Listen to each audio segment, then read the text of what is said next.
how we start to escalate our involvement. And this has been shared with you in a Google Doc.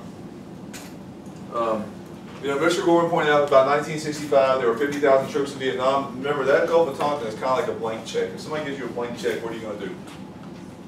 Put the reasonable. Write in for a whole lot of money, right? That's kind of what Congress does. They give Johnson a blank check and say, take as many troops as you want to Vietnam. All right, so we can talk about the stair-step method going towards Vietnam and how like each president starts to send money to the advisors or whatever. Johnson really increases the involvement. And remember, Johnson's only elected, well, I shouldn't say he's only elected, but he's elected in large part because people are afraid of Barry Goldwater being a warmonger. So Johnson's actually kind of elected because people think he might keep us limited as far as some involvement in foreign wars. But you got to remember the guys who were crafting policy about Vietnam. All right, Robert McNamara is the Secretary of Defense and Dean Rusk is Secretary of State. Now, if you look at Dean Rusk, he's a guy who came of age really in the pre-World War II years. He's a guy who grew up a dirt poor farmer in Georgia, and he ended up getting a scholarship to Davidson.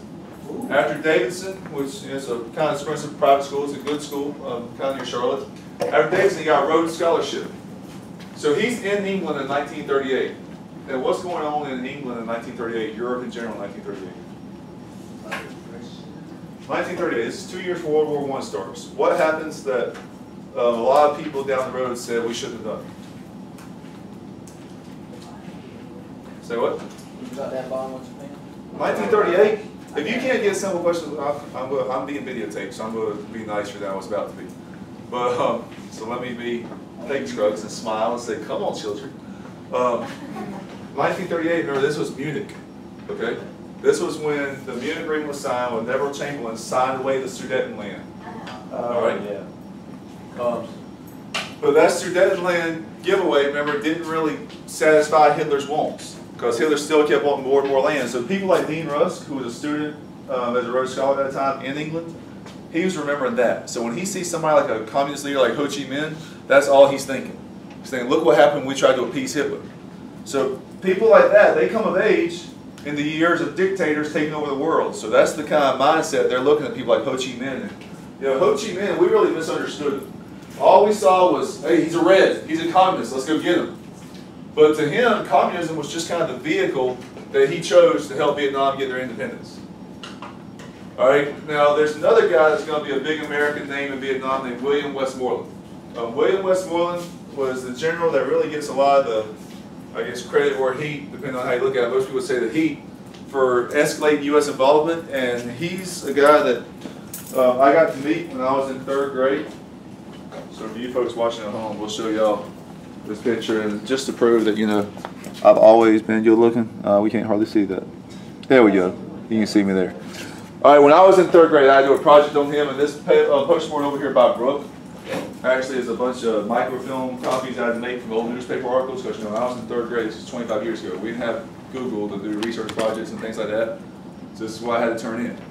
But I went to his house and met him because I lived in Charleston, and he lived in Charleston at the time. And I've got several pictures of myself with him. I'll leave it over here so you can look out on the way out if you want to. But you can see his car has a sticker that says, I'm a Vietnam veteran. He had a very big house, very wealthy guy. But he signed a sheet for my class. And to me, and what year was this, 1989, I guess, I was just meeting some old man. I didn't realize how important he was. As I started teaching U.S. history, I realized that he's one of the more controversial generals in American history, because he was promising the American people and telling Johnson, hey, we just need X number of troops and we're going to win the war in this amount of time. And it wouldn't happen, so he would say, hey, we need this many more troops, we're going to win the war in this amount of time. So things like kept kind of coming back to make people think that they weren't really hearing the truth from the government. And like Mr. Gordon pointed out, we had the problem that we were facing a hidden enemy. The Viet Cong would fight using landmines, booby traps, things like that. They would use hit-and-run ambushes. They would attack in tunnels. Things like that, the things that you've seen in Forrest Gump. And I will say that if there's anybody that's posting while I'm lecturing to the wiki, I might not count posts, so you need to make sure you're paying attention. You see this map, it's a Viet Cong tunnel map. These are where people would pop up out of the tunnel, they're going to shoot at American troops. They've got booby traps here, but they've got basically like a little tunnel sitting underground. They've got somebody on a bike here who's powering whatever electricity they needed. They got a first aid station, they've got a fresh water supply, so they could really stay down in these tunnels for a while. And if you've seen Forrest Gump, Lieutenant Dan gives him a gun and says, "Go check out that hole," and he dives down headfirst into a hole and starts looking around. This is what he's looking for. All right, but again, these guys were not conventional fighters. It's kind of like the military is dealing with in Iraq today, where modern Iraq, or maybe not Iraq as much as Afghanistan, sometimes they don't know if a village is full of Taliban operatives or if a village is full of people who are friendly to the United States. This is going to get us involved in some sticky situations later in the war. We get to things like My Lai incident. This is one of the more enduring images from the war. What do you think is happening here? All right, he's about to get shot. He's a sacrifice for the Vietcong. This is somebody getting shot. Who's the Vietcong? They're the ones that want to support us. No, I'm saying in this picture, who do you think is the Vietcong? The bad guy was in The one with the guns and this guy's Vietcong? No, it's the one with the kid. All right, you're right. This guy was a VC operative, and this guy is a guy named General Long. He was a South Vietnamese high-ranking officer, and we got a lot of basically bad press around the world for this, and it made it look like us and our allies were the brutal ones of Vietnam. What you don't really see here is that this guy had just tried to throw a bomb into one of the other high-ranking South Vietnamese generals' homes just before this picture. And yes, you can see that it looks like it's just street justice. This guy hasn't gotten due process or a fair trial or anything like that. But General Long had his life kind of turned over by this. Since he was one of our allies, he ended up leaving Vietnam when the war ended. And what he did was opened I think it was like a pizza parlor, some kind of restaurant, wherever he moved in the United States. And he ended up having a lot of his business basically flee on him because when it came out that he was the guy from this picture, that he was General Long. So we really had to work hard to earn the support of the South Vietnamese people, because you have the Viet Cong telling the South Vietnamese people, these Americans are foreign invaders, so we need to throw off of our soil. And it's not really helping. We're going through things like search and destroy missions. Search and destroy missions were where we would go in and basically tear up Vietnamese villages just to see if we could find out who was a Viet Cong operative. You know, we might go in people's houses and flip their mattresses over and pull up their carpets and look and make sure they didn't have any bombs or guns or anything like that hidden under the floorboards of the house, stuff like that, or thatch huts. Also in Vietnam, we started to use a lot of napalm. Now, remember we talked about napalm with World War II. That's like that jelly gasoline that ignites everything. There's a famous quote from a Vietnam War movie called Apocalypse Now, where he says, "I love the smell of napalm in the morning." And unfortunately, a lot of Vietnam movies where some of those famous quotes come from, we probably can't watch after they beat his name. They're a little bit too gruesome, but they're good movies. And it really shows you some of the struggles that soldiers went through too. Does anybody know what Agent Orange is? All right, no. These planes are spraying Agent Orange. Mustard gas? Is it like a poison? All right, it's like a poison, right? Does that look like anything you would see around here? Like crop dusters, right? These were basically crop dusters that are spraying a chemical on the jungle. Now, why are they going to spray these chemicals on jungle leaves? Oh, because they do warfare, they hide up. All right, kill the leaves, right? Make it hard for them to hide. Well, Samantha says smart, kind of. Because what we're realizing now is that a lot of our own troops who are exposed to Agent Orange are developing cancer and a lot of health issues related to their exposure to Agent Orange.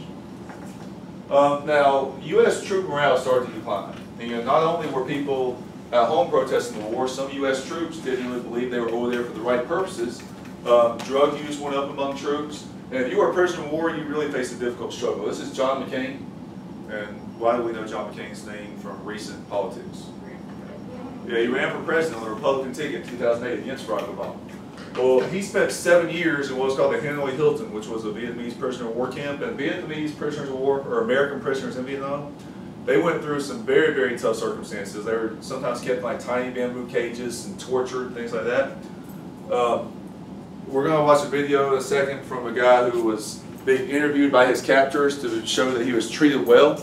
And I'll send this link to the people that are watching it. But I've heard stories of people getting bamboo shoot shoved under their fingernails, which if you can picture, think of like taking a toothpick and shoving it as hard as you could between your fingernail and your skin. Things like that.